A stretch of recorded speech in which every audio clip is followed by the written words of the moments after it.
ನಮಸ್ಕಾರ ವೀಕ್ಷಕರೇ, the federal ಕರ್ನಾಟಕದ ವಿಶೇಷ ಸಂದರ್ಶನಕ್ಕೆ ಸ್ವಾಗತ. ನಾನು ವಿಜಯ್ ಜನಲಿ. ನಮ್ಮ ಜೊತೆ ಇವತ್ತು ಸಾರಿಗೆ ಮತ್ತು ಮುಜರಾಯಿ ಇಲಾಖೆ ಸಚಿವರಾದಂಥ ರಾಮಲಿಂಗ ರೆಡ್ಡಿ ಅವರಿದ್ದಾರೆ. ಬಹಳ ಪ್ರಮುಖವಾಗಿ ಬೆಂಗಳೂರು ನಗರದಲ್ಲಿ ಆಟೋ ಸಂಬಂಧಪಟ್ಟಂತೆ 1 ಕಿಲೋಮೀಟರ್ಗೆ 100 ರೂಪಾಯಿಗಿಂತ ಹೆಚ್ಚು ದರ ತೆಗೆದುಕೊಂಡಿರೋ ಬಗ್ಗೆ ಖುದ್ದು ಸ್ಕ್ರೀನ್ ಶಾಟ್ ತೆಗೆದು ಸಚಿವರಿಗೆ ಹಾಕಿದ ಬೆನ್ನಲ್ಲೇ ಕೂಡ ಅದು ಸಂಬಂಧಪಟ್ಟಂತೆ ಕ್ರಮಕ್ಕೆ ಖುದ್ದು ಸಚಿವರು ಆದೇಶ ಮಾಡಿದ್ರು. ಇದೇ ರೀತಿ ಮುಜರಾಯಿ ಇಲಾಖೆ ಸಂಬಂಧಪಟ್ಟಂತೆ ಕೂಡ ಒಂದಷ್ಟು ಕ್ರಮಗಳನ್ನು ತೆಗೆದುಕೊಂಡಿರುವಂಥದ್ದು. ಈ ಬಗ್ಗೆ ಮಾತಾಡೋಕ್ಕೆ ಖುದ್ದು ರಾಮಲಿಂಗ ನಮ್ಮ ಜೊತೆ ಇದ್ದಾರೆ. ಸರ್, ಬೆಂಗಳೂರು ನಗರದಲ್ಲಿ ಪದೇ ಪದೇ ಬರ್ತಾ ಇರುವಂಥದ್ದು ಆಟೋಗಳ ದರ ಹೆಚ್ಚು ಸಂಬಂಧಪಟ್ಟಂತೆ ವಸೂಲಿ ಮಾಡ್ತಾ ಇದ್ದಾರೆ. ಸಾಕಷ್ಟು ದೂರುಗಳು ಬರ್ತಾ ಇದ್ವು. ಖುದ್ದು ನಿಮಗೆ ನಿಮ್ಮ ಮೊಬೈಲ್ಗೆ ಸ್ಕ್ರೀನ್ ಶಾಟ್ ತೆಗೆದು ಹಾಕಿರುವಂಥದ್ದು ಗ್ರಾಹಕರು ಅಂದ್ರೆ ಏನು ಜನ, ಏನ್ ಸರ್ ಇನ್ಸಿಡೆಂಟ್? ನಮ್ಮಲ್ಲಿ ಬೆಂಗಳೂರಲ್ಲಿ BMTC ಬಸ್ಸುಗಳಲ್ಲೂ ಕೂಡ ಒಂದು 40 ಲಕ್ಷಕ್ಕಿಂತಲೂ ಹೆಚ್ಚು ಜನ ಪ್ರತಿದಿನ ಓಡಾಡ್ತಾರೆ. ಆಮೇಲೆ ಟ್ಯಾಕ್ಸಿ ಒಂದು ಸುಮಾರು 4 ಲಕ್ಷ ಟ್ಯಾಕ್ಸಿ ಇದೆ, ಅದರಲ್ಲೂ ಜನ ಓಡಾಡ್ತಾರೆ. ಜೊತೆಗೆ ಆಟೋಗಳು ಇದೆ ಬೆಂಗಳೂರಲ್ಲಿ ಸಾಕಷ್ಟು ಸಂಖ್ಯೆಯಲ್ಲಿ. ಒಂದು 2 ಲಕ್ಷ ಜನ ಇರ್ಬೋದು, 2 ಲಕ್ಷ ಆಟೋ ಇರ್ಬೋದು ಅಥವಾ ಟ್ಯಾಕ್ಸಿ ಇರ್ಬೋದು. ಇದಕ್ಕೆಲ್ಲ ಕೂಡ ಕಿಲೋಮೀಟ್ರಿಗೆ ಇಷ್ಟು ತೊಗೋಬೇಕು ಅಂತ ಸರ್ಕಾರನೇ ತೀರ್ಮಾನ ಮಾಡುತ್ತೆ. ಇವನ್ ಪ್ರೈವೇಟ್ ಆಪ್ರೇಟರ್ಸ್ಗೂ ಕೂಡ ಟೂರಿಸ್ಟ್ ಬಸ್ಸುಗಳು ಬಿಟ್ಟು ನಮ್ಮ ರೆಗ್ಯುಲರ್ ಶಟಲ್ ಬಸ್ ಓಡುತ್ತಲ್ಲ ಪ್ರೈವೇಟ್ ಆಪ್ರೇಟರ್ಸ್, ಅವ್ರಿಗೂ ಕೂಡ ರಾಜ್ಯ ಸರ್ಕಾರನೇ ನಿಗದಿ ಮಾಡುತ್ತೆ. ಆಟೋಗಳಿಗೂ ಅದೇ ರೀತಿ ಮಾಡಿತ್ತು. ಈಗ ಇತ್ತೀಚೆಗೆ ಏನಾಗಿದೆ, ಆ್ಯಪ್ ಅಂತ ಮಾಡ್ಕೊಂಡಿದ್ದಾರೆ ಒಂದು 2-3, ಓಲಾ, ಊಬರು ಮತ್ತು ಇನ್ನೊಂದು ಆ್ಯಪ್. ಅವರು ಆ್ಯಪಲ್ಲಿ ಆಟೋಗಳು ಸೇರ್ಕೊಂಡು ಏನಾಗುತ್ತೆ, ಆ್ಯಪ್ ಅವ್ರು ಏನು ಮಾಡ್ತಾರೆ, ಬೆಲೆ ಎಲ್ಲ ನಮ್ಮ ಏನು ನಿಗದಿ ಮಾಡಿದ್ದೀವಲ್ಲ ಅದಕ್ಕಿಂತಲೂ ಜಾಸ್ತಿ ತೊಗೊಳ್ತಾರೆ.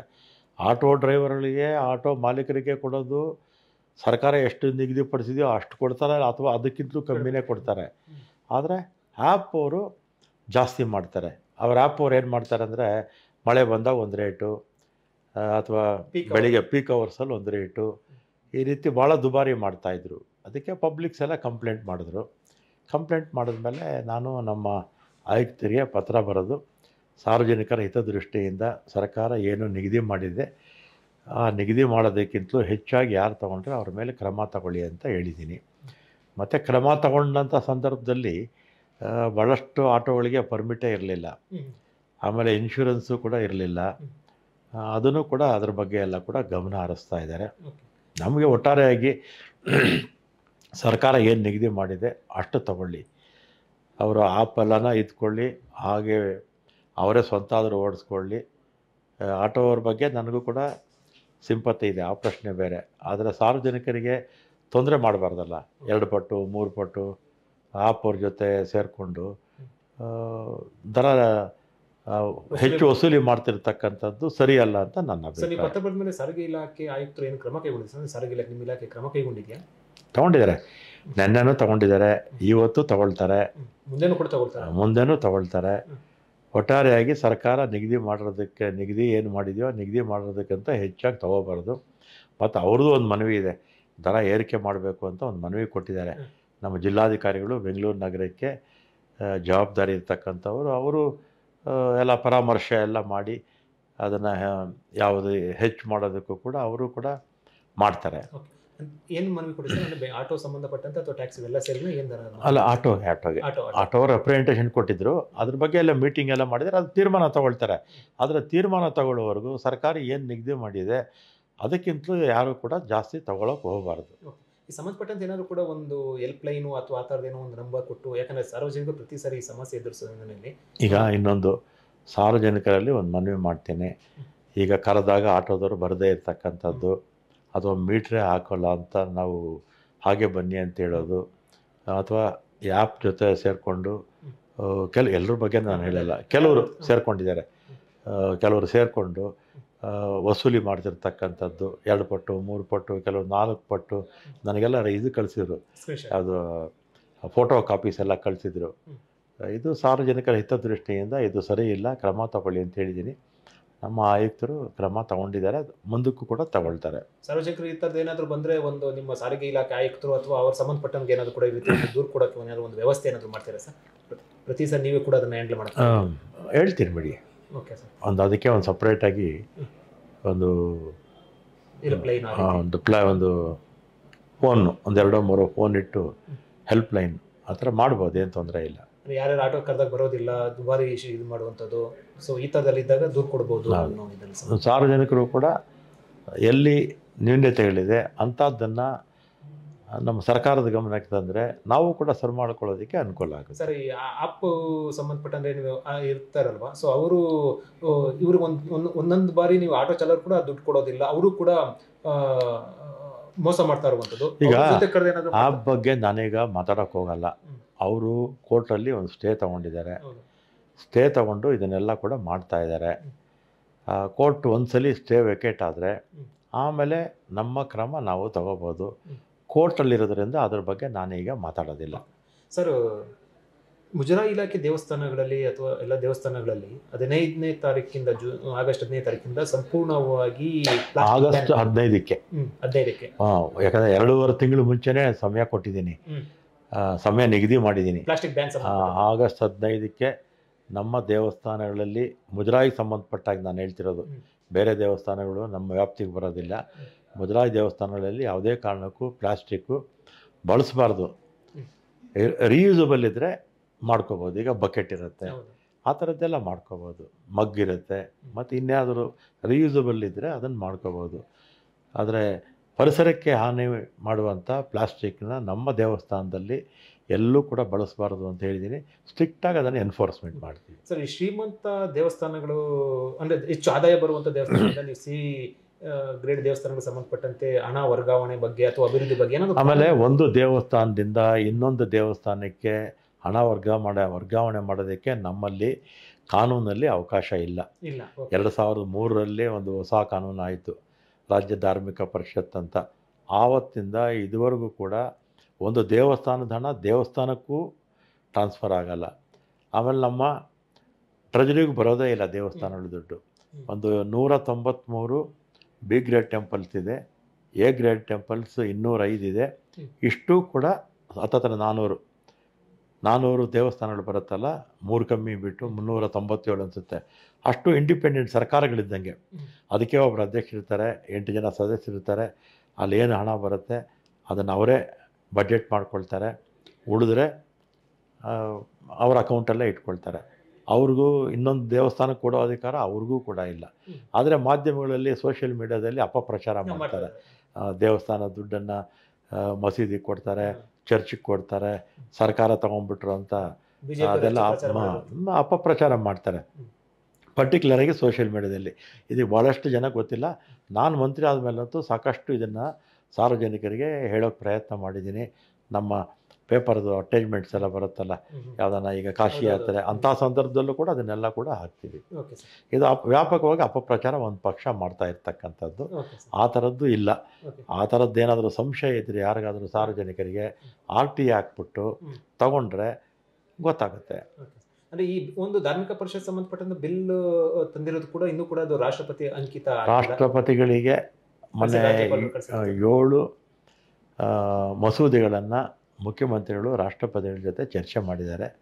ರಾಷ್ಟ್ರಪತಿಗಳು ಏನು ಮಾಡ್ತಾರೋ ಗೊತ್ತಿಲ್ಲ. ಯಾಕೆ ಸರ್ ಆ ಬಿಲ್ಗೆ ಪರ್ಟಿಕ್ಯುಲರ್ ಆಗಿ ನೀವು ತಡೆ ಹಾಕಿರುವಂಥದ್ದು? ಏನಂದ್ರೆ ಬಿಜೆಪಿ ಅಜೆಂಡಾ ಏನಾದರೂ ಇದೆಯಾ ಅಥವಾ ಬಿಜೆಪಿ ಏನಾದರೂ ಒತ್ತಡ ಇದೆ ಅಂತ ಅನ್ಸುತ್ತೆ? ನನಗೆ ಗೊತ್ತಿಲ್ಲ ಅದ್ರ ಬಗ್ಗೆ. ಈಗ ರಾಜ್ಯಪಾಲರು ರಾಷ್ಟ್ರಪತಿಗಳ ಹತ್ರ ಇರುವಂಥ ಸಂದರ್ಭದಲ್ಲಿ ನಾವು ಅದನ್ನು ಕಾಮೆಂಟ್ ಮಾಡೋದು ಬೇಡ. ಅಂದರೆ ಬಿಜೆಪಿ ಹೇಳ್ತಾ ಇರೋದು ಈ ದೇವಸ್ಥಾನ ಹಣಗಳು ನೀವು ಮಸೀದಿಗೆ ಎಲ್ಲ ಕೊಡ್ತೀರಾ, ಮಸೀದಿ ಹಣ ಲೆಕ್ಕ ಯಾಕೆ ಇಡೋದಿಲ್ಲ? ಯಾಕೆ ಈಗ ರಾಜ್ಯ ಸರ್ಕಾರ ಸಚಿವರಿಗಾದ್ರೂ ಈ ಕಾನೂನು ಮಾಡಿದ್ದು JH ಪಟೇಲ್ರು.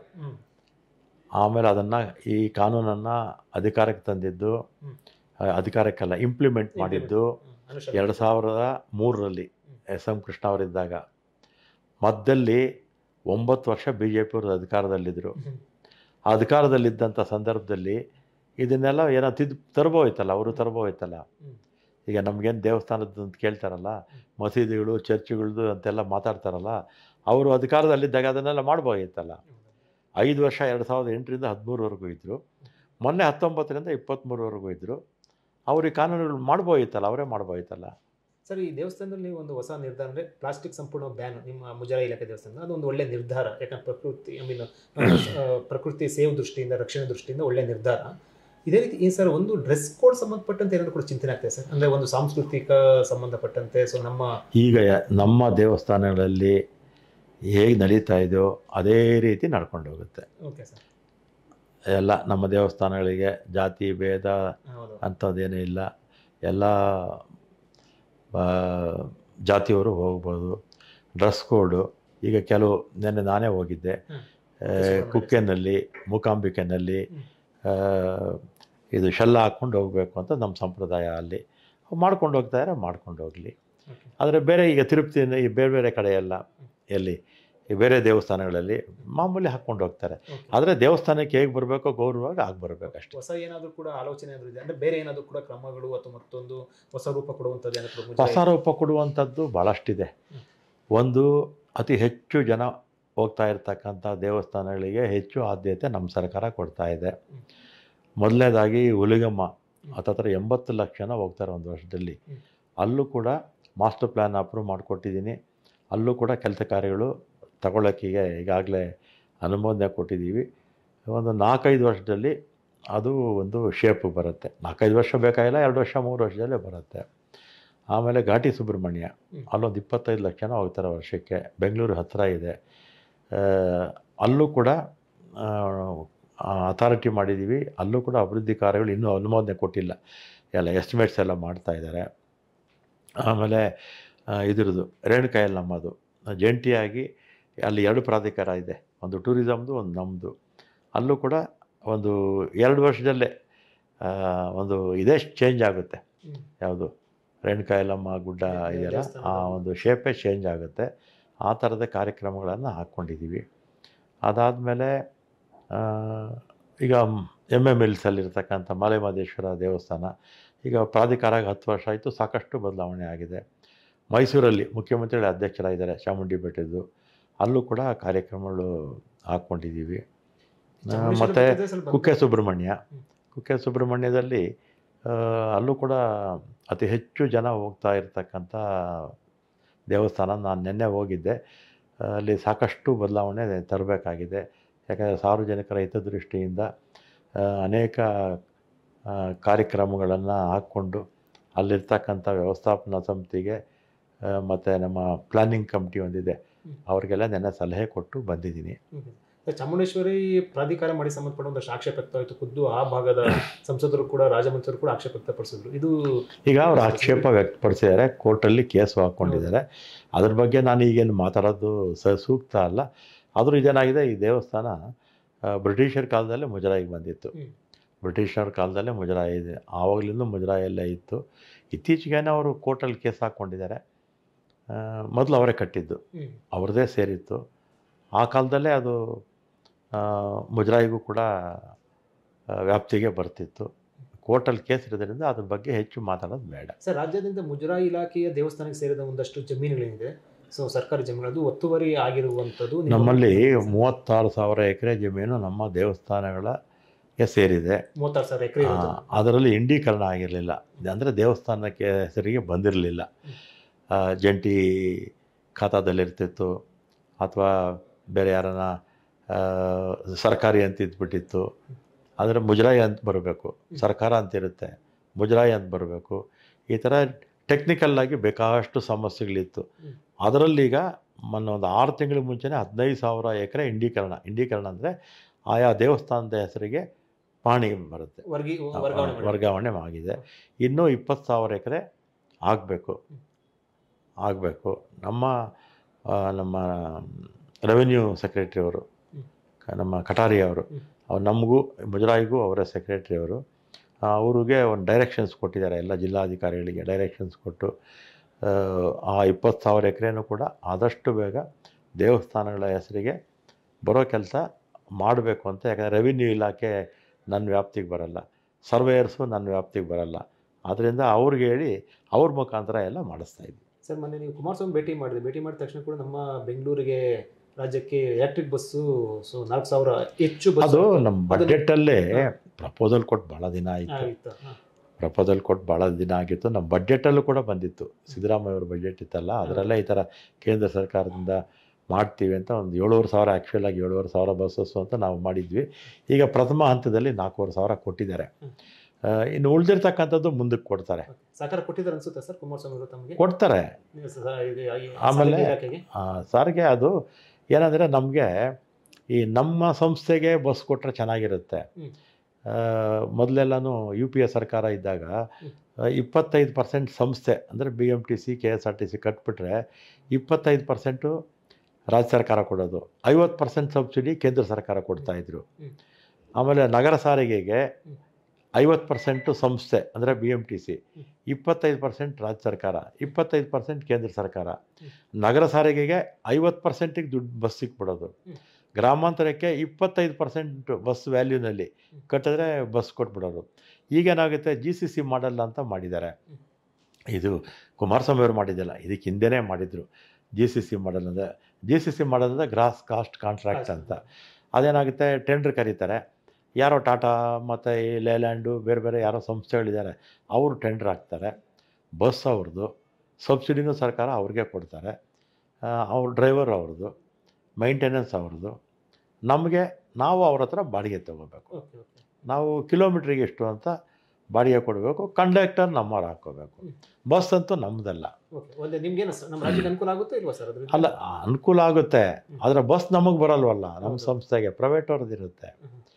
ಆಮೇಲೆ ಕಂಡಕ್ಟರ್ ಮಾತ್ರ ನಮ್ಮವ್ರು ಇರ್ತಾರೆ. ಕಿಲೋಮೀಟ್ರಿಗೆ ಎಷ್ಟು ಅಂತ ಕೊಡಬೇಕು. ಅಂದರೆ ನಾವು ಬಾಡಿಗೆಗೆ ಅವ್ರ ಹತ್ರ ತೊಗೋಬೇಕಷ್ಟೇ. ಬಟ್ ನೀವು ಕೊಟ್ಟಿದ್ದಂಥ ಬೇಡಿಕೆಗೆ ಕೇಂದ್ರ ಸರ್ಕಾರ ಸಾರಿಗೆ ಈಗ ನಾನು 3 ಸಲಹೆ ಕೊಟ್ಟೆ. ಒಂದು, GST ಇನ್ಪುಟ್ ಇದೆಯಲ್ಲ, ಅದು ಫ್ಯಾಕ್ಟ್ರಿ ತಯಾರಿಸ್ತಾರಲ್ಲ, ಬಸ್ ತಯಾರಿಸ್ತಾರಲ್ಲ, ಅವ್ರಿಗೆ ಕೊಡಿ ಅಂತ ಹೇಳಿದೆ. ಕೊಟ್ಟರೆ ಏನಾಗುತ್ತೆ, ಅವರು ಬಸ್ಸು ತಯಾರಿಕೆ ಬೆಲೆ ಕಡಿಮೆ ಆಗುತ್ತೆ. ಆಮೇಲೆ ಪವರು ಎಲ್ಲಿ ಬೇಕಾದ್ರೂ ತೊಗೋಬೋದು ಅಂತ ಮಾಡಿದ್ರೆ 3-4 ರೂಪಾಯಿಗೆಲ್ಲ ಸಿಗುತ್ತೆ ಈಗ ಯೂನಿಟ್ಟು. ಸರ್ಕಾರದ್ದಾದರೆ 7-8 ರೂಪಾಯಿ ಆಗುತ್ತೆ. ಆಮೇಲೆ ಡ್ರೈವರು ನಮಗೆ ಕೊಡಿ ಅಂತ, ಅಂದರೆ KSRTC BMTC ಇರುತ್ತಲ್ಲ, ಈ ಥರ ಕೊಡಿ ಅಂತ ಹೇಳಿದ್ವಿ. ಈಗ ಪವರು ಮತ್ತು GST ಇನ್ಪುಟ್ಟು ಅವ್ರಿಗೆ ಅನುಕೂಲ ಮಾಡಿಕೊಟ್ರೆ ಬಸ್ ಬೆಲೆ ಕಡಿಮೆ ಆಗುತ್ತೆ. ಬಸ್ ಬೆಲೆ ಕಡಿಮೆ ಆದರೆ ಏನಾಗುತ್ತೆ, ಅವರು ನಮ್ಮ ಕಿಲೋಮೀಟ್ರಿಗೆ ನಾವೇನು ಚಾರ್ಜ್ ಮಾಡ್ತಾರೆ ಅದು ಕೂಡ ಕಡಿಮೆ ಆಗುತ್ತೆ.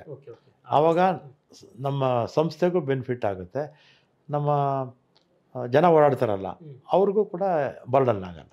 ಸರ್, ನೀವು ಹಿರಿಯ ಶಾಸಕರು ಮತ್ತು ಪಕ್ಷದಲ್ಲಿ ಹಿರಿಯರು ಕೂಡ ತಾವು ಈಗ ಪ್ರಮುಖ ಸ್ಥಾನ ಇರುತ್ತದೆ. ಈ ವಿಚಾರಕ್ಕಾಗಿ ನಿಮಗೋಸ್ಕರ ಕೇಳ್ತಾ ಇರುವಂಥದ್ದು, ಪಕ್ಷದಲ್ಲಿ ಅಸಮಾಧಾನ ಶಾಸಕರು ಹೇಳ್ತಾ ಹೇಳಿಕೆಗಳೆಲ್ಲ ಎಷ್ಟು ಮಟ್ಟಿಗೆ ಸರಿ ಈಗ ಇಮೇಜ್ಗೆ? ಒಂದು 2 ವರ್ಷದಿಂದ ನಾನು ಕೂಡ ನೋಡ್ತಾ ಇದ್ದೀನಿ. ಹೌದು, ಕೆಲವು ಸಂದರ್ಭದಲ್ಲಿ ಅನಾವಶ್ಯಕವಾಗಿ ಮಾತಾಡ್ತಾರೆ. ಇದೇನಾಗುತ್ತೆ, ಒಂದು ಮೀಡಿಯಾದವ್ರಿಗೆ ನಿಮ್ಗೆ ಆಹಾರ ಆಗುತ್ತೆ, ನೀವು ಅದನ್ನೇ ತೋರಿಸ್ತಾ ಇರ್ತೀರ. ಆಮೇಲೆ ವಿಪಕ್ಷದವರು ನಾವು ಆಹಾರ ಆಗ್ತಾ ಇದ್ದೀವಿ. ನಮಗೇನೋ ನಮ್ಮ ಪಕ್ಷದಲ್ಲಿ ಇಂಟರ್ನಲ್ಲಲ್ಲಿ ಏನೇ ಸಮಸ್ಯೆಗಳಿದ್ರೂ ಕೂಡ ನಮ್ಮ ಹೈಕಮಾಂಡ್ ಇದೆ, ನಮ್ಮ ಮುಖ್ಯಮಂತ್ರಿಗಳು ಗಮನಕ್ಕೆ ತರಬೇಕು, ಅಥವಾ DCM ಗಮನಕ್ಕೆ ತರಲಿ, ಅಥವಾ ಸುರ್ಜೇವಾಲಾ ಅವ್ರ ಇನ್ಚಾರ್ಜ್ ಅವ್ರ ಗಮನಕ್ಕೆ ತರಲಿ. ಇಲ್ಲಾಂದರೆ ಇನ್ನೂ ಮೇಲೆ ದೆಹಲಿಗೆ ಹೋಗಿ ನಮ್ಮ ಲೀಡರ್ಸ್ ಇದ್ದಾರಲ್ಲ ಅವ್ರಿಗೆ ಗಮನಕ್ಕೆ ತರಲಿ. ಆಮೇಲೆ ನಾವು ಈ ರೀತಿ ಪಬ್ಲಿಕ್ಕಲ್ಲಿ ಮಾತಾಡಿದ್ರೆ ಪಕ್ಷದ ಒಂದು ಇಮೇಜು ಡೌನ್ ಆಗುತ್ತೆ. ಇಮೇಜ್ ಡೌನ್ ಆದರೆ ಏನಾಗುತ್ತೆ, ಮತಗಳಿಕೆನಲ್ಲಿ ನಮ್ಗೆ ಕಡಿಮೆ ಆಗುತ್ತೆ. ಮತ್ತು ನಾವು ಅಧಿಕಾರಕ್ಕೆ ಬರಬೇಕೋ ಬೇಡವೋ? ಈಗ ನಾವೆಲ್ಲ ಸೀನಿಯರ್ಸು, ನಾವೆಲ್ಲ ಒಂದು ಕೊನೆ ಇದಕ್ಕೆ ಬಂದಿದ್ದೀವಿ ರಾಜಕೀಯದಲ್ಲಿ. ಈಗ ಮುಂದೆ ಇರ್ತಕ್ಕಂಥ ಪೀಳಿಗೆಗೆ ನಾವು ಬಿಟ್ಟೋಗ್ಬೇಕಲ್ಲ. ಮತ್ತು ಅಧಿಕಾರಕ್ಕೆ ತಂದು ನಮ್ಮ ಪಕ್ಷವನ್ನು ಅಧಿಕಾರಕ್ಕೆ ತರಬೇಕು. ನಮ್ಮ ಪಕ್ಷದಲ್ಲಿರ್ತಕ್ಕಂಥ ನಮಗಿಂತಲೂ ಜೂನಿಯರ್ಸ್ ಇದ್ದಾರಲ್ಲ ಅವ್ರಿಗೆ ನಾವು ಅಧಿಕಾರ ಬಿಟ್ಟು ಹೋಗ್ಬೇಕಲ್ಲ ಹೋಗೋವಾಗ. ಇದ್ರ ಬಗ್ಗೆ ಮುಖ್ಯಮಂತ್ರಿಗಳು ಮತ್ತು ಉಪಮುಖ್ಯಮಂತ್ರಿಗಳು ಗಟ್ಟಿಯಾಗಿ ಮಾತಾಡಬೇಕು ಅಂತ ನನ್ನ ಅಭಿಪ್ರಾಯ. ನೀವೊಂದು ಮಾತನ್ನು ಹೇಳಿದ್ರಿ, ಅಂದರೆ ಇವಾಗ ನೀವು ಸಾಕಷ್ಟು ಚುನಾವಣೆ ಎದುರಿಸಿರುವಂಥದ್ದು ಮುಂದಿನ ಪೀಳಿಗೆಗೆ ನೀವು ಒಂದು ದಾರಿ ಮಾಡಿಕೊಡ್ಬೇಕು ಅನ್ನುವಂಥದ್ದು, ಅಂದರೆ ಒಂದು ಹೆಜ್ಜೆ ಇಟ್ಕೊಡ್ಬೇಕು ಅಂತ. ಈ ರೀತಿ ನೀವು ಹೇಳಿಕೆಗಳು ಕೊಡ್ತಾ ಹೋದರೆ ಪಕ್ಷದ ಇಮೇಜ್ ನಿಟ್ಟಿನಲ್ಲಿ ಸರ್ಕಾರ ಮತ್ತು ಅಧಿಕಾರಿಗಳ ನಿಟ್ಟಿನಲ್ಲಿ ತುಂಬ ಕಷ್ಟ ಆಗ್ಬಿಡ್ತಾರೆ ಈ ರೀತಿ ಹೇಳಿಕೆ. ಅದನ್ನು ಅರ್ಥ ಮಾಡ್ಕೋಬೇಕು. ಆಮೇಲೆ ಇನ್ನೊಂದು, ಯಾವುದೇ ಕಾರಣಕ್ಕೆ BJP ಅಧಿಕಾರಕ್ಕೆ ಬರಬಾರ್ದು. ನಮ್ಮ ರಾಜ್ಯದಲ್ಲಿ ಅಷ್ಟೇ, ಕೇಂದ್ರದಲ್ಲೂ ಅಷ್ಟೇ, ಆದಷ್ಟು ಬೇಗ ಆ ಪಕ್ಷ ಹೋಗಬೇಕು. ಕಾರಣ ಏನು ಅಂದರೆ, BJP ಪಕ್ಷ, ಕಾಂಗ್ರೆಸ್ ಪಕ್ಷ ನಮ್ಮಲ್ಲಿ 100 ತಪ್ಪಿರ್ಬೋದು, ಆದರೆ ನಾವು ಜನರ ಪರ ಕೆಲಸ ಮಾಡ್ತೀವಿ, ಜನಕ್ಕೋಸ್ಕರ ನಮ್ಮ ಪಕ್ಷ ಕೆಲಸ ಮಾಡುತ್ತೆ. BJP ಪಕ್ಷ ಆ ಥರ ಇಲ್ಲ. ಅವರು ಕೆಲಸ ಮಾಡಿ ಪ್ರಾಕ್ಟೀಸೇ ಇಲ್ಲ ಅವ್ರಿಗೆ. ಬಟ್ ಅದು 3 ಟರ್ಮ್ ಅವರು ಓಟ್ ತೊಗೊಳ್ತಾರೆ, ಯಾವುದರಲ್ಲಿ ಓಟ್ ತೊಗೊಳ್ತಾರೆ, ಧರ್ಮದ ಹೆಸರಲ್ಲಿ ಓಟ್ ತೊಗೊಳ್ತಾರೆ, ದೇವ್ರ ಹೆಸರಲ್ಲಿ ಓಟ್ ತೊಗೊಳ್ತಾರೆ, ಯಥೇಚ್ಛವಾಗಿ ಅವ್ರ ಹತ್ರ ದುಡ್ಡಿದೆ. ಎಲೆಕ್ಟ್ರಲ್ ಬಾಂಡ್ಸಲ್ಲಿ ಸಾವಿರಾರು ಕೋಟಿ ಕಲೆಕ್ಷನ್ ಮಾಡಿದ್ದಾರೆ, ದುಡ್ಡು ಖರ್ಚು ಮಾಡ್ತಾರೆ, ಎಲೆಕ್ಷನ್ ಗೆಲ್ತಾರೆ. ಆದರೆ ಅವ್ರಿಗೆ ಪಬ್ಲಿಕ್ ಇಂಟ್ರೆಸ್ಟ್ ಇಲ್ಲ ಅವ್ರಿಗೆ. ನಮಗೆ ಪಬ್ಲಿಕ್ ಇಂಟ್ರೆಸ್ಟ್ ಇದೆ. ಯಾಕಂದರೆ ಈ ದೇಶಕ್ಕೆ ಸ್ವಾತಂತ್ರ್ಯ ತಂದುಕೊಟ್ಟಂಥ ಪಕ್ಷ ಕಾಂಗ್ರೆಸ್ ಪಕ್ಷ, ಈ ದೇಶವನ್ನು ಕಟ್ಟಿದಂಥ ಪಕ್ಷ ಕಾಂಗ್ರೆಸ್ ಪಕ್ಷ. ಬಿ ಜೆ ಪಿಯವರು ಸ್ವಾತಂತ್ರ್ಯ ಪೂರ್ವದಲ್ಲಿ ಅಂದರೆ ಅವ್ರ ಪೂರ್ವಜರಿದ್ದಾರಲ್ಲ, RSS, ವಿಶ್ವ ಹಿಂದೂ ಪರಿಷತ್ತು, ಅವ್ರು ಯಾವತ್ತೂ ಕೂಡ ಸ್ವಾತಂತ್ರ್ಯ ಚಳುವಳಿನಲ್ಲಿ ಭಾಗವಹಿಸಲೇ ಇಲ್ಲ. ಮತ್ತು ಜನಸಂಘ BJP ಎಲ್ಲ ಆಮೇಲೆ ಹುಟ್ಟಿದಂಥದ್ದು. RSS ನಾಯಕರು ದತ್ತಾತ್ರೇಯ ಹೊಸಬಡವರು ಹೇಳಿದ್ರು ಜಾತ್ಯತೀತ ಪದ ಸಂಬಂಧಪಟ್ಟಂತೆ ಸಂವಿಧಾನ ಸಂಬಂಧಪಟ್ಟಂತೆ ಹೇಳಿದ್ರು. ಅವರು ಜಾತೀಯವಾದಿಗಳು, ಅದರಿಂದ ಆ ರೀತಿ ಹೇಳ್ತಾರೆ. ಸಮಾಜವಾದಿಗಳು ಅಲ್ಲ, ಅದರಿಂದ ಆ ರೀತಿ ಹೇಳ್ತಾರೆ. ಅವ್ರಿಗೆ ಮನುವಾದಿಗಳು ಬೇಸಿಕ್ಕಾಗಿ. ಬಿ ಜೆ ಪಿಯವರ ಈಗಿದಾರಲ್ಲ, ಈಗೆಲ್ಲ ಬೇರೆ ಬೇರೆ ಜನ ಹೋಗಿ ಸೇರ್ಕೊಂಡಿದ್ದಾರೆ. ಅವರೆಲ್ಲ ಅವ್ರಿಗೆ ಇದೆಲ್ಲ ಗೊತ್ತಿಲ್ಲ, ಮುಂದಕ್ಕೆ ಗೊತ್ತಾಗುತ್ತೆ. ಮನುವಾದಿಗಳು ಇವರು. ಪ್ರಿಯಾಂಕರ್ ಅವರು ಹೇಳ್ತಾ ಇದ್ರು RSS ನಾವು ಬ್ಯಾನ್ ಮಾಡಿದ್ರೆ ಬಂದು ಕೈ ಕಾಲು ಹಿಡಿದಿದ್ರು, ಮತ್ತೊಮ್ಮೆ ಬ್ಯಾನ್ ಮಾಡೋದು ಸರ್ ನಮ್ಮ ಅಧಿಕಾರಕ್ಕೆ ಬಂದ್ರೆ ಅಂತ. ಅವ್ರು RSS ಬ್ಯಾನ್ ಮಾಡಿದ್ದಾರೆ ಯಾರು ಹೇಳಿ? ಸರ್ದಾರ್ ವಲ್ಲಭಾಯ್ ಪಟೇಲ್ ಬ್ಯಾನ್ ಮಾಡಿದ್ರು. ಆದರೆ ಈಗ ಇಲ್ಲ, ಈಗಿನ ನಾನು ಯಾವ ವಿಚಾರ ಈಗ ವಲ್ಲಭಾಯ್ ಪಟೇಲ್ ಅವರು ಬ್ಯಾನ್ ಮಾಡಿದ್ದೀನಿ ಹೇಳ್ತಾ ಇದ್ದೀನಿ. ಈಗ ನಾನು ಅದರ ಬಗ್ಗೆ ಕಾಮೆಂಟ್ ಮಾಡೋಕ್ಕಾಗಲ್ಲ. ಆದರೆ BJP ಅವರು ಮನುವಾದಿಗಳ ಹಿಡಿತದಲ್ಲಿದ್ದಾರೆ. BJP ಪಕ್ಷನೇ ಮನುವಾದಿಗಳ ಪಕ್ಷ. ಅವ್ರಿಗೆ ಸಮಾನತೆಯೂ ಇಲ್ಲ, ಸಂವಿಧಾನದ ಬಗ್ಗೆ ಗೌರವನೂ ಇಲ್ಲ. ನಮ್ಮ ಬಾವುಟ 52 ವರ್ಷ ರಾಷ್ಟ್ರದ ಏನು ನ್ಯಾಷನಲ್ ಫ್ಲ್ಯಾಗು ಅವರು RSS ಕಚೇರಿ ಮೇಲೆ ಆರಿಸಲೇ ಇಲ್ವಲ್ಲ ಅವರು. ಸರ್ ಈಗ ನೀವು 8 ರಿಂದ 9 ಸಾರಿ MLA ಆಗಿರುವಂಥದ್ದು, ಸಾಕಷ್ಟು ಹಿರಿಯರಿರುವಂಥದ್ದು, ಬೆಂಗಳೂರು ಸಂಬಂಧಪಟ್ಟಂತೆ ಈ ಬಾರಿ ನೀವು ಬೆಂಗಳೂರು ಉಸ್ತುವಾರಿ ಸಚಿವರು ಆಗ ಸಂಬಂಧಪಟ್ಟಂತೆ ಕೂಡ ಭಾಳ ನಿರೀಕ್ಷೆ ಇತ್ತು, ಸಾಕಷ್ಟು ಚರ್ಚೆ ಆಗಿತ್ತು. ಯಾಕೆ ಸರ್ ಬೆಂಗಳೂರು ಅಭಿವೃದ್ಧಿ ಉಸ್ತುವಾರಿ ಅದೆಲ್ಲ ಮುಗಿದ ಅಧ್ಯಾಯ ಬಿಡಿ. ಓಕೆ ಸರ್, ಏನು ಮಲ್ಲಿಕಾರ್ಜುನ್ ಖರ್ಗೆ ಯಾಕೆ ಸರ್ ಅಷ್ಟೊಂದು ಬೇಜಾರಾಗ್ಬಿಟ್ಟಿದೆಯಾ ಅಂತ? ಅಲ್ಲ, ಮುಗಿದೋಗಿದೆ. ಈಗ ಇದಾರಲ್ಲ ಶಿವಕುಮಾರ್ ಅವರು ಇದ್ದಾರಲ್ಲ, ಅವರು ಬೆಂಗಳೂರು ಜಿಲ್ಲೆಯವರೇ. ಓಕೆ, ಬೆಂಗಳೂರು ಉತ್ತರ ದಕ್ಷಿಣ ಬೇರೆ ಮಾಡಿದ್ದಾರೆ. ದಕ್ಷಿಣ ಒಂದು ಹಳೆ ಬೆಂಗಳೂರು ಅಲ್ವಾ? ಹಳೆ ಬೆಂಗಳೂರು ಜಿಲ್ಲೆ ಅಂದರೆ ಈಗಿರ್ತಕ್ಕಂಥ ಗ್ರಾಮಾಂತರ ಜಿಲ್ಲೆ, ರಾಮನಗರ ಜಿಲ್ಲೆ, ಬೆಂಗಳೂರು ಎಲ್ಲ ಸೇರಿ ಬೆಂಗಳೂರು. ಬಿಜೆಪಿ ಶಾಸಕರು ಹೇಳ್ತಾ ಇದ್ರು ನಮಗೆ ರಾಮಲಿಂಗ ರೆಡ್ಡಿ ಅವರು ಬೆಂಗಳೂರು ಉಸ್ತುವಾರಿ ಇದ್ರೆ ಚೆನ್ನಾಗಿರೋದು. ಬಿಜೆಪಿ ನಿಮ್ಮ ಪಕ್ಷದವರೆಲ್ಲ BJP ಅವರು ಹೇಳ್ತಾ ಇರೋದು ಅದು ಬಿಡಿಯೋದಲ್ಲ ಯಾಕೀಗ. ಸರಿ, ನಾನು ಮಲ್ಲಿಕಾರ್ಜುನ್ ಖರ್ಗೆ ಒಂದು ಸ್ಟೇಟ್ಮೆಂಟ್ ಕೊಟ್ಟರು ಅಂದರೆ ನಾನು ಅವ್ರ ಪ್ರತಿಕ್ರಿಯೆ ಕೇಳ್ತಾ ಇಲ್ಲ. ಮುಖ್ಯಮಂತ್ರಿ ಬದಲಾವಣೆ ಇವತ್ತೆಲ್ಲ ಮಾಧ್ಯಮಗಳು ಕೂಡ ಬಂದಿದ್ದು, ಮುಖ್ಯಮಂತ್ರಿ ಬದಲಾವಣೆ ಇವೆಲ್ಲ ಇದೆಲ್ಲ ಹೈಕಮಾಂಡ್ ನೋಡ್ಕೊಡುತ್ತೆ, ಇಲ್ಲಿ ಯಾರು ಕೂಡ ಮಾತಾಡಬಾರ್ದು ಅಂತ. ಹೌದು, ನಿಜ. ಅವ್ರು ಏನು ಹೇಳ್ತಾರೆ, ಮುಖ್ಯಮಂತ್ರಿ ಇರ್ಬೋದು, ಉಪಮುಖ್ಯಮಂತ್ರಿ 3 ಜನ ಉಪಮುಖ್ಯಮಂತ್ರಿಗಳಿರ್ಬೋದು, ಪಕ್ಷದ ಅಧ್ಯಕ್ಷರಿರ್ಬೋದು, ಅದೆಲ್ಲ ನಾವು ಯಾಕೆ ಮಾತಾಡಬೇಕು? ಅದೆಲ್ಲ ನೋಡ್ಕೊಳ್ಳೋಕೆ ಹೈಕಮಾಂಡ್ ಇದೆ. ಮತ್ತು ನಮ್ಮ ಮುಖ್ಯಮಂತ್ರಿಗಳಿದ್ದಾರೆ, ಉಪಮುಖ್ಯಮಂತ್ರಿಗಳು ಪಕ್ಷದ ಅಧ್ಯಕ್ಷರು ಆಗಿದ್ದಾರೆ, ಅವರೆಲ್ಲ ನೋಡ್ಕೊಳ್ತಾರೆ, ಹೈಕಮಾಂಡ್ ನೋಡ್ಕೊಳ್ತಾರೆ. ನಾವೆಲ್ಲ ಯಾಕೆ ಮಾತಾಡಬೇಕು? ಮಾತಾಡಿ ಸುಮ್ಮನೆ ಜನರ ಮುಂದೆ ನಾವು ಅನ್ಪಾಪ್ಯುಲರ್ ಆಗ್ತೀವಿ ಅಷ್ಟೇ. ಅಂದರೆ ಸರ್, ಈಗ ನಿಮ್ಮ ಮಾತಿಗೆ ಭಾಳ ತೂಕ ಇರುವಂಥದ್ದು, ನೀವು ಸಾಕಷ್ಟು ಕೂಡ ಅಳೆದು ತೂಗು ಮಾತಾಡುವಂಥದ್ದು. ಶಾಸಕರು ಒಂದು ಬಾರಿ ಶಾಸಕರಾದರೂ ಅದು CM ಬದಲಾವಣೆ ಆಗುತ್ತೆ, ಅದು ಇದೊಂದು ಸ್ಟೇಟ್ಮೆಂಟನ್ನು ಕೊಡ್ತಾ ಇರುವಂಥದ್ದು. ಸೊ 2.5 ವರ್ಷ ನಂತರ ಎಲ್ಲೋ ಇನ್ನು 4-5 ತಿಂಗಳು ಕ್ರಾಂತಿ ಆಗುತ್ತೆ ಅಂತ ಹೇಳ್ತಾ ಇರುವಂಥದ್ದು. ಈಗ ಈ ಮಾತಾಡೋರಲ್ಲಿ ಬಹುತೇಕರು ಮುಖ್ಯಮಂತ್ರಿಗಳಿಗೆ ಹತ್ರದಲ್ಲಿರ್ತಕ್ಕಂಥವ್ರು, ಉಪಮುಖ್ಯಮಂತ್ರಿಗಳಿಗೆ ಹತ್ರದಲ್ಲಿರ್ತಕ್ಕಂಥವ್ರು, ಅವರಿಬ್ಬರು ಕೂಡ ಆ ಮಾತಾಡೋ ಅಂಥವ್ರಿಗೆ ಮಾತಾಡಬೇಡ್ರಪ್ಪ ಅಂತ ಗಟ್ಟಿಯಾಗಿ ಹೇಳಿದ್ರೆ ಮುಗ್ದೋಯ್ತು. ನೀವು ಹೇಳಿದ್ದು ನಿಜ, ಅವರಿಬ್ಬರು ತಮ್ಮ ಬೆಂಬಲಿಗ ಶಾಸಕರು, ನೀವು ಯಾರು ಮಾತಾಡಬೇಡ್ರಪ್ಪ ಅಂತಾರೆ ಮುಗ್ದೋಯ್ತು. ಅವ್ರು ಗಟ್ಟಿಯಾಗಿ ಹೇಳ್ಬೇಕಷ್ಟೇ. ಇಲ್ಲಾಂದ್ರೆ ಮತ್ತೆ ಒಂಥರ ಮುಜುಗರ ಸಹಜವಾಗಿ ಆಗುತ್ತೆ. ಪಕ್ಷಕ್ಕೂ ಮುಜುಗರ, ಹೈಕಮಾಂಡ್ಗೂ ಮುಜುಗರ, ಮುಖ್ಯಮಂತ್ರಿಗಳಿಗೂ ಮುಜುಗರ, ಉಪಮುಖ್ಯಮಂತ್ರಿಗಳಿಗೂ ಮುಜುಗರ, ಎಲ್ರಿಗೂ ಮುಜುಗರ ಆಗುತ್ತೆ. ಆಮೇಲೆ ಆಡಳಿತ ವ್ಯವಸ್ಥೆ ಮೇಲೆ ಕೂಡ ಒಂದಷ್ಟು ಪರಿಣಾಮ ಬೀರುತ್ತೆ. ಈ ರೀತಿ ಖಂಡಿತ ಪರಿಣಾಮ ಬೀಳುತ್ತೆ. 2 ವರ್ಷ ನಂತರ ಬದಲಾವಣೆ ಆಗುತ್ತೆ ಅನ್ಸುತ್ತೆ. ನನಗೆ ಗೊತ್ತಿಲ್ಲಪ್ಪ, ಹೈಕಮಾಂಡ್ ಮಾಡಿದ ಚರ್ಚೆ ಆಗಿರುವ ಅದೆಲ್ಲ ಹೈಕಮಾಂಡ್ ಬಿಟ್ಟಿದ್ದು, ನಮ್ಗೆ ಏನು ಕೇಳಬೇಡಿ ಅದನ್ನು. ಓಕೆ ಸರ್, ಇದನ್ನು ಹೊರತುಪಡಿಸಿ ರಾಮಲಿಂಗ ರೆಡ್ಡಿ ಅವರಿಗೆ ಮುಖ್ಯಮಂತ್ರಿ ಆಗಬೇಕು ಅಂತ ಅನ್ಸ್ತಾ ಇಲ್ಲ ಸರ್? ಅಲ್ಲ, ಈಗ ನಾನು ಹೇಳ್ತೇನೆ, ಈಗ ಸತೀಶ್ ಜಾರಕಿಹೊಳಿ ಹೇಳ್ತಾ ಇದ್ದಾರೆ ಮುಂದೆ ನಾನು ಮುಖ್ಯಮಂತ್ರಿ ಆಗಬೇಕು. ಈಗ ಒಂದು ನಿಮಿಷ, ಮುಖ್ಯಮಂತ್ರಿ ಆಗುವಂಥ ಎಲ್ಲ ಅರ್ಹತೆ ನನಗಿದೆ, ಆದರೆ ನಾನು ಆಗಲ್ಲ. ಯಾಕೆ ತಲೆ ಕೆಡ್ಸ್ಕೋಬೇಕು ಬಿಡಿ. ಈಗ ದ್ರಾಕ್ಷಿ ನರಿ ಜಂಪ್ ಮಾಡುತ್ತೆ, ದ್ರಾಕ್ಷಿ ತಿನ್ನೋಕ್ಕೆ ಸಿಗೋದಿಲ್ಲ, ಅದರಿಂದ ಹುಳಿ ಅಂತ ವಾಪಸ್ ಹೋಗ್ಬಿಡುತ್ತೆ. ದ್ರಾಕ್ಷಿ ಹುಳಿ ಅಂತ ಅದು ನನಗೆ ಆಗೋದಿಲ್ಲ ಅಂತ ನನಗೆ ಚೆನ್ನಾಗಿ ಗೊತ್ತು. ಆದ್ದರಿಂದ ಅದ್ರ ಬಗ್ಗೆ ಮಾತಾಡೋದೇ ಬೇಡ. ಸರ್ ಎಂತೆಂಥವ್ರು ಕೂಡ ಕಾಂಗ್ರೆಸ್ ಪಕ್ಷದಲ್ಲಿ ಎಂತೆಂಥವ್ರು ಕೂಡ ಸಿಎಂ ಆಗಿದ್ದಾರೆ. ಬಿಡಿ, ನನಗೆ ಗೊತ್ತಾ ನಾನು ಆಗಲ್ಲ ಅಂತ. ಓಕೆ, ನಾನು ಆಗಲ್ಲ ಅಂತ ನನಗೆ ಗೊತ್ತು, ಯಾಕೆ ತಲೆ ಕೆಡಿಸ್ಕೊಳ್ಳೋದು? ಅರ್ಹತೆ ಇಲ್ವಾ ಅಂತಾರೆ ಸರ್? ಅರ್ಹತೆ ಇದೆ. ಓಕೆ, ಅರ್ಹತೆ ಇಲ್ಲ ಅಂತ ಯಾರು ಹೇಳಿದವರು? ಓಕೆ, ಎಲ್ಲ ಅರ್ಹತೆಗಳು ಇದೆ, ಆದರೆ ನಾನು ಆಗಲ್ಲ ಅಷ್ಟೇ. ಅದಕ್ಕೆ ಆಸೆ ಪಡೋಕ್ಕೆ ಹೋಗಲ್ಲ. ಆಸೆ ಪಡು. ನೀವು ಒಬ್ಬರೇನ ಅಥವಾ ಬೇರೆ ಸುಮಾರು ಜನ ಇದೇ ರೀತಿ ಇದ್ದಾರೆ? ನನಗೆ ಗೊತ್ತಿಲ್ಲ. ಈ ಸಚಿವ ಸಂಪುಟ ಪುನರಚನೆ ವಿಚಾರ ನಿಮ್ಗೆ ಏನು ಅನ್ಸುತ್ತೆ ಸರ್? ಕೆಲವರು ಸೀನಿಯರ್ಸ್ ಇದ್ದಾರೆ, ಅವ್ರಿಗೂ ಕೂಡ ಅರ್ಧ ಪೀರಿಯಡ್ ಆದಮೇಲೆ ಅವಕಾಶ ಮಾಡಿಕೊಟ್ರೆ ಒಳ್ಳೆಯದು. ಸೀನಿಯರ್ಸ್ ಇದ್ದಾರೆ, ಭಾಳ ಜನ ಇದ್ದಾರೆ, MLA ಗಳು ಅವಕಾಶ ಕೊಡಬೇಕಾಗುತ್ತೆ ಅವ್ರಿಗೂ. ಅದೆಲ್ಲ ಹೈಕಮಾಂಡ್ ತೀರ್ಮಾನ ಮಾಡ್ತಾರೆ. ಈಗ ಹಾಗಾದ್ರೆ ನಿಮ್ಗೆ ಒಂದಷ್ಟು ಜನ ಸೀನಿಯರ್ಸ್ ಕೈ ಬಿಡಬೇಕಾಗುತ್ತೆ. ಅದೆಲ್ಲ ಕೇಳಬೇಡಿ. ಆದರೆ ಅದೆಲ್ಲ ಮುಖ್ಯಮಂತ್ರಿಗಳು ಹೈಕಮಾಂಡ್ ಬಿಟ್ಟಿದ್ದು. ಸೀನಿಯರ್ಸ್ ಅರ್ಹತೆ ಇರ್ತಕ್ಕಂಥವ್ರು ಭಾಳ ಜನ, ಅವ್ರಿಗೂ ಅವಕಾಶ ಸಿಗಬೇಕು ಅಂತ ಹೇಳ್ತಾ ಇದ್ದೀನಿ. ಅದಕ್ಕೆ ಮೇಲೆ ಇನ್ನೇನು ಕೇಳಕ್ಕೆ ಹೋಗಬೇಡಿ. ಒಂದಷ್ಟು ಸೂಕ್ಷ್ಮವಾಗಿ ನೀವು ಹೇಳಿರುವಂಥ ಸಂಬಂಧಪಟ್ಟ ಅವಕಾಶ ಕೊಡಬೇಕಾಗುತ್ತೆ ಅಂತ ಹೇಳ್ತೀನಿ. ತಪ್ಪೇನಿದೆ ಅದರಲ್ಲಿ? ಪಾಪ ಅವರು 5-6 ಸಲ ಗೆದ್ದವರಿದ್ದಾರೆ, ಅವಕಾಶಗಳು ಕೊಡಬೇಕಾಗುತ್ತೆ. 5 ವರ್ಷ ಸರ್ಕಾರ ಸುಭದ್ರವಾಗಿರುತ್ತೆ ಸರ್? 100% ಇರುತ್ತೆ. ಮತ್ತೆ 28 ಆದಮೇಲೆ ನಾವೇ ಗೆಲ್ತೀವಿ. BJP ಅವರು ವಿಪಕ್ಷದಲ್ಲೇ ಇರ್ತಾರೆ, ಅವ್ರ ಇನ್ನೂ ಅವ್ರ ನಂಬರು ಇನ್ನೂ ಕಡಿಮೆ ಆಗುತ್ತೆ. 5 ವರ್ಷ ನಿನ್ನೆ ಕೂಡ ಹೇಳಿದ್ರು ಸರ್ಕಾರ ಸುಭದ್ರವಾಗಿರುತ್ತೆ ಮುಖ್ಯಮಂತ್ರಿ ಅಂತ. ಸಿದ್ದರಾಮಯ್ಯ ನೇತೃತ್ವದಲ್ಲಿ 5 ವರ್ಷ ಸರ್ಕಾರ ಇರುತ್ತಾ? ಈಗ ನೆನ್ನೆ ಖರ್ಗೆ ಅವ್ರು ಏನು ಹೇಳಿದಾರಪ್ಪ? ಖರ್ಗೆ ಅವ್ರು ಏನು ಹೇಳಿದ್ದಾರೆ? ಖರ್ಗೆ ಅವ್ರು ಏನು ಹೇಳ್ತಾರೋ ಅದೇ ನಮ್ಮದು, ಅವ್ರದ್ದೊಂದು ನಮ್ಮದೊಂದೇನೂ ಇಲ್ಲ.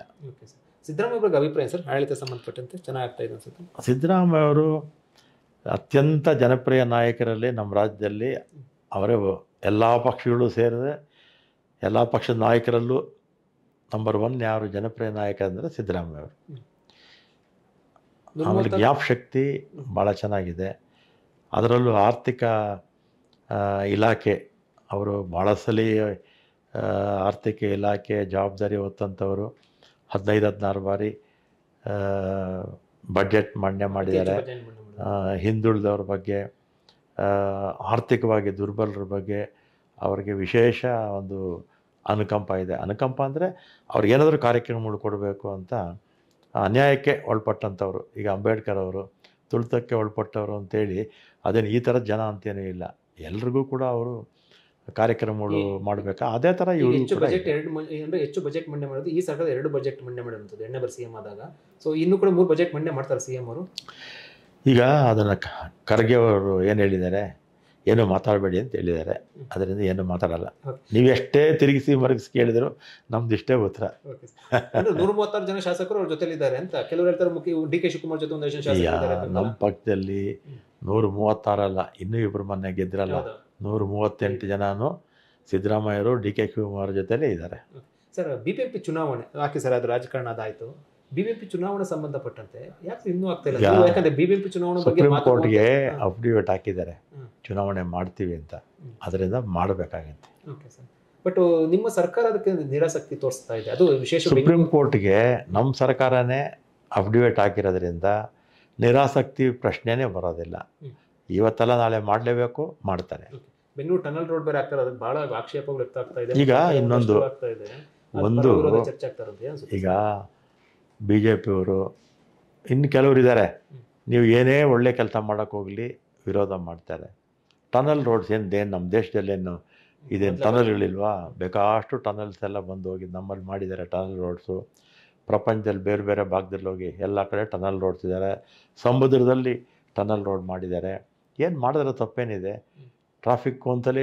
ಟ್ರಾಫಿಕ್ಕು ಜಾಸ್ತಿ ಆಗೋಯ್ತು ಬೆಂಗಳೂರಲ್ಲಿ ಅಂತ ಜನ ಬೊಬ್ಬೆ ಹಾಕ್ತಾರೆ, ಮಾಧ್ಯಮಗಳಲ್ಲಿ ಬರ್ತಾ ಇರುತ್ತೆ, ವಿಪಕ್ಷಗಳು ಹೇಳ್ತಾರೆ.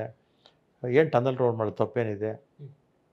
ಟನಲ್ ರೋಡ್ ಜೊತೆಗೆ ನಮ್ಮ ರಸ್ತೆಗಳನ್ನು ಕೂಡ ಇನ್ನೂ ಚೆನ್ನಾಗಿ ನಾವು ಮಾಡ್ಕೊಂಡು ಹೋಗಬೇಕು. ಸಾಲಿಡ್ ವೇಸ್ಟ್ ಮ್ಯಾನೇಜ್ಮೆಂಟ್ ಬಗ್ಗೆ ಹೆಚ್ಚು ಆಸಕ್ತಿ ವಹಿಸಬೇಕು.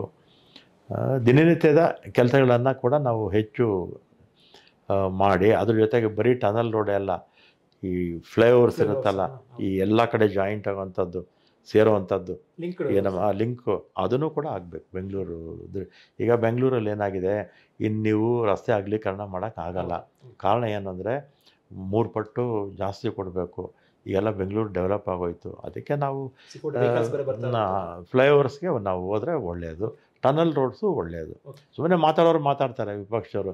ಈಗ ವಿಪಕ್ಷದವರು ಈಗ ಪರ್ಟಿಕ್ಯುಲರಾಗಿ BJP ಪಕ್ಷ ನಮ್ಮ ಹೆಬ್ಬಾಳು ಫ್ಲೈಓವರು ಅವಾಗ ಸ್ಟೀಲ್ ಬ್ರಿಡ್ಜು ಅಂತೇಳಿ ಚಾಲಕ ಟೆಂಡ್ರ್ ಕರೆದ್ವಿ. ಟೆಂಡ್ರ್ ಕರೆದಾಗ ಎಲ್ಲನೂ ಇವತ್ತು ಫ್ಲೈಟ್ ಇಳಿದು ಬೆಂಗಳೂರಿಗೆ ಇದಕ್ಕೆ ಹೆಬ್ಬಾಳಕ್ಕೆ 20-25 ನಿಮಿಷಕ್ಕೆ ಬಂದುಬಿಡ್ತಾರೆ. ಅಲ್ಲೇ 25 ನಿಮಿಷ ಆಗುತ್ತೆ. ಆ ಒಂದು ಟ್ರಾಫಿಕ್ ಸಮಸ್ಯೆಗೆ ಕಾರಣ ಇವತ್ತಿಗೆ BJPನೇ ಕಾರಣ. ಹೌದು. ಆವಾಗ ನಮಗೆ ಯಾರು ಮಾಧ್ಯಮಗಳು ಸಪೋರ್ಟ್ ಮಾಡಲಿಲ್ಲ. ಮಾಧ್ಯಮಗಳು BJPಯವ್ರ ಜೊತೆನೇ ಸೇರ್ಕೊಂಡ್ಬಿಟ್ರು, ಟೀಕೆ ಮಾಡಿದ್ರು. ಸ್ಟೀಲ್ ಬ್ರಿಡ್ಜ್ ಅಂದರು. ಸ್ಟೀಲ್ ಬ್ರಿಡ್ಜ್ ಇಲ್ಲ ಅಂದರೆ ಸಿಮೆಂಟ್ ಮಾಡಿ ಅಂತ ಹೇಳ್ಬೋದಿತ್ತು ಅಲ್ವಾ. ಈಗ ನೋಡಿ 8-10 ವರ್ಷ ಆಯಿತು, ಸಮಸ್ಯೆ ಆಗೇ ಇದೆ. ಈಗ ಆಗೋದಕ್ಕೆ ಈ BJPಯವ್ರು ಹೇಗೆ ಅಂದರೆ ಆಗೋದಕ್ಕೆ ಹರ್ಕತ್ತು, ಆಗೋದಕ್ಕೆ ಕುಮ್ಮಕ್ಕು, ಆ ರೀತಿ ಕ್ಯಾರೆಕ್ಟರ್ ಇರೋದು. ಚುನಾವಣೆ ಬಹುತೇಕವಾಗಿ ಶೀಘ್ರದಲ್ಲಿ ಆಗುತ್ತೆ.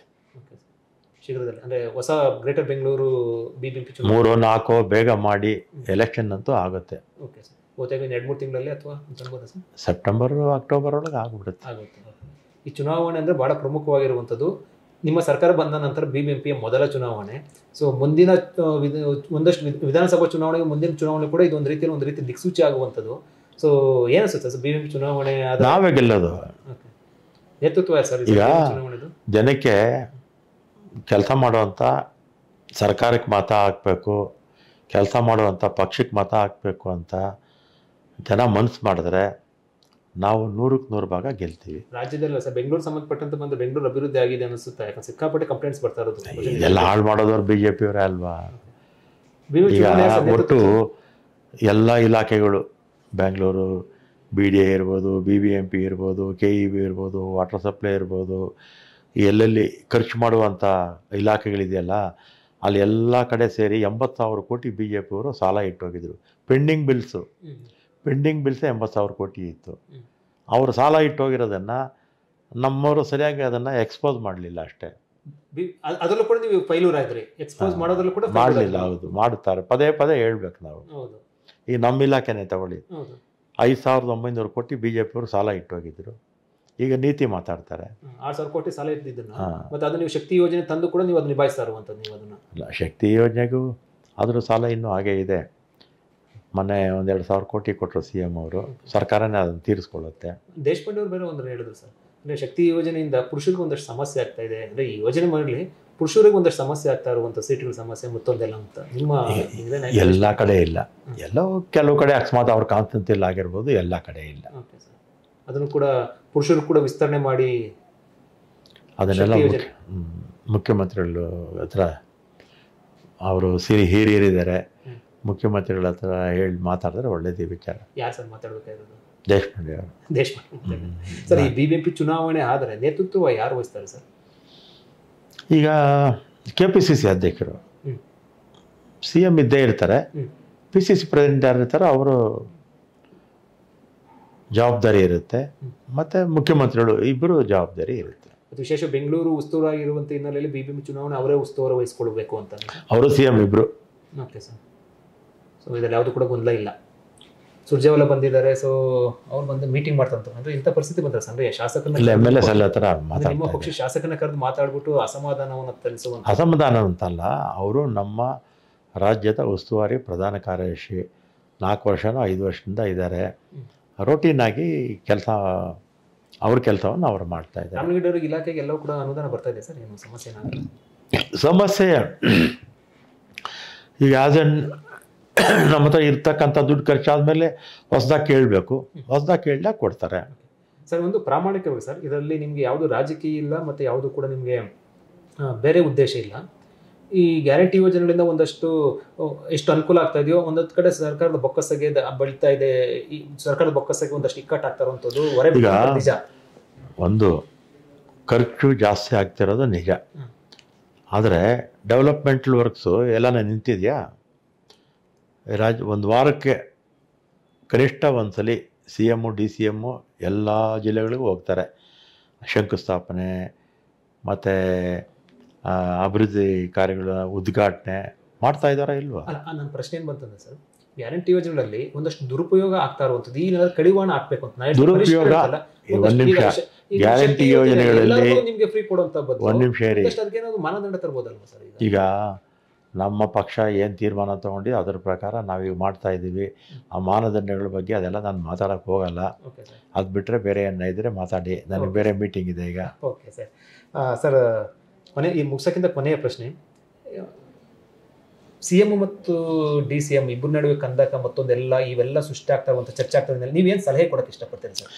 ನೆನ್ನೆ ಅವರಿಬ್ಬರು ಹೇಳಿದ್ದಾರೆ, ನಾವಿಬ್ಬರು ಯಾವ ವೈಮನಸ್ಸು ಇಲ್ಲ ನಮ್ಮಲ್ಲಿ, 5 ವರ್ಷ ನಮ್ಮ ಸರ್ಕಾರ ಬಂಡೆ ಥರ ಇರುತ್ತೆ ಅಂತೇಳಿ ನೆನ್ನೆ CM ಸ್ಟೇಟ್ಮೆಂಟ್ ಹೇಳಿದ್ದಾರೆ ಅಷ್ಟೇ. ವೀಕ್ಷಕರೇ, ಇದು ರಾಮಲಿಂಗ ರೆಡ್ಡಿ ಅವರ ಹೇಳಿಕೆ. ಅವ್ರು ಹೇಳ್ತಾ ಇರುವಂಥದ್ದು, ಪಕ್ಷದಲ್ಲಿ ಯಾವುದೇ ಸಣ್ಣ ಪುಟ್ಟ ಸಮಸ್ಯೆಗಳಿದ್ರು, ಶಾಸಕರ ಅಸಮಾಧಾನ ಇದ್ರೂ ಕೂಡ ಅದನ್ನು ಹೈಕಮಾಂಡ್ ಜೊತೆ ಚರ್ಚೆಯನ್ನು ನಡೆಸಿ ಬಗೆಹರಿಸಿಕೊಳ್ಬೇಕು. ಮತ್ತು ಈ ಹೇಳಿಕೆ ಈ ರೀತಿ ಕೊಡೋದ್ರಿಂದ ಪಕ್ಷದ ಇಮೇಜ್ ಕೂಡ ಧಕ್ಕೆ ಆಗುತ್ತೆ ಅನ್ನೋ ಮೂಲಕ ಒಂದು ಸಂದೇಶವನ್ನು ಕೊಟ್ಟಿರುವಂಥದ್ದು. ಹೆಚ್ಚಿನ ಸುದ್ದಿ ಅಪ್ಡೇಟ್ಗೆ ಈಗಲೇ the federal Karnataka YouTube page ಅನ್ನು ಸಬ್ಸ್ಕ್ರೈಬ್ ಮಾಡಿ.